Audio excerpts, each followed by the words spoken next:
everyone! Welcome back to my channel! If you want to learn English and you're new to this channel, please consider subscribing! Let's talk about the common mistakes in English. In behalf of and on behalf of. These are prepositional phrases.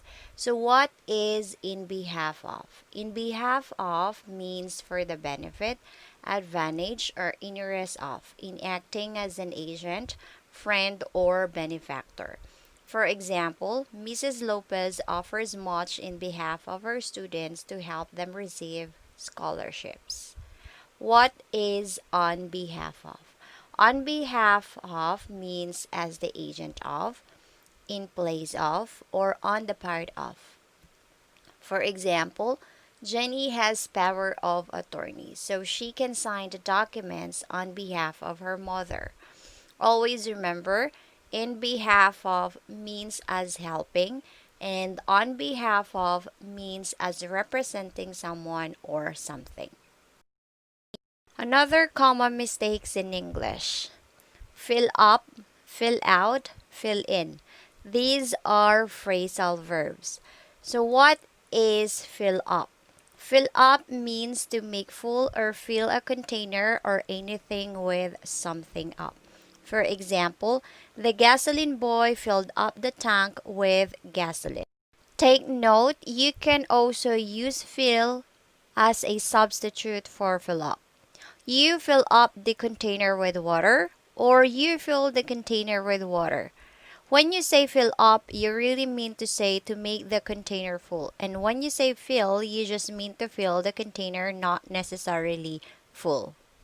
Saying fill up the form for the purpose of telling to write the needed information on the form is incorrect. When you said fill up the form, it means you've used all the available spaces on the form and you need to ask for another sheet of paper. What is fill out? Fill out means to complete a form or a survey by supplying the needed information. So instead of saying fill up the form, you should say fill out the form. What is fill in? Fill in means to supply something that is missing or a substitute for an absent colleague at work. For example, what else are you doing to fill in all your spare time?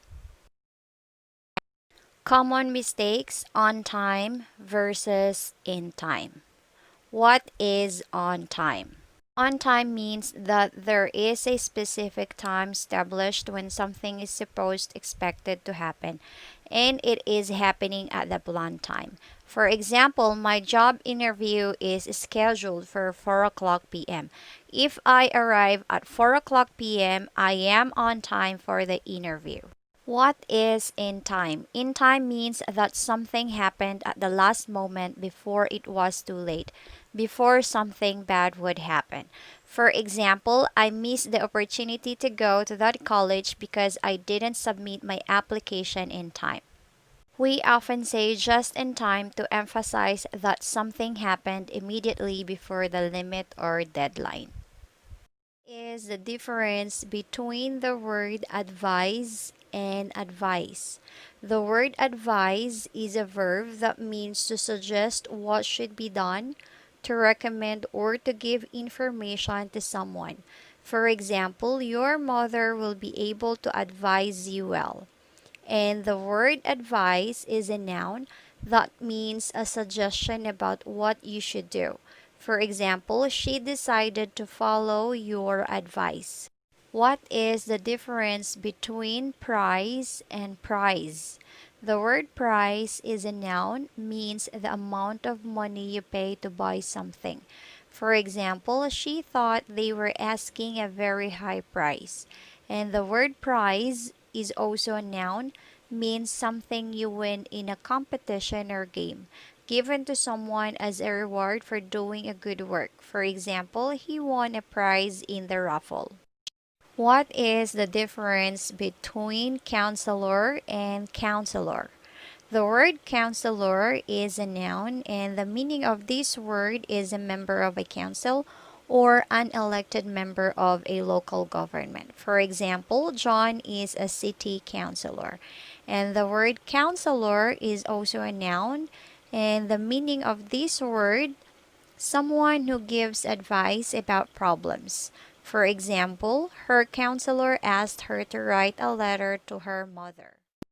Should, would, and could are auxiliary verbs that can sometimes get confusing. They are the past tense of shall, will, and can, but are also used in other situations.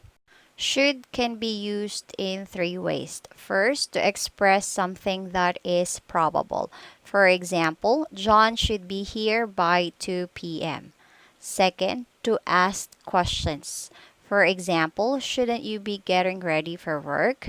Third, to show obligation, give recommendation, or even an opinion. For example, we should go to the park tomorrow.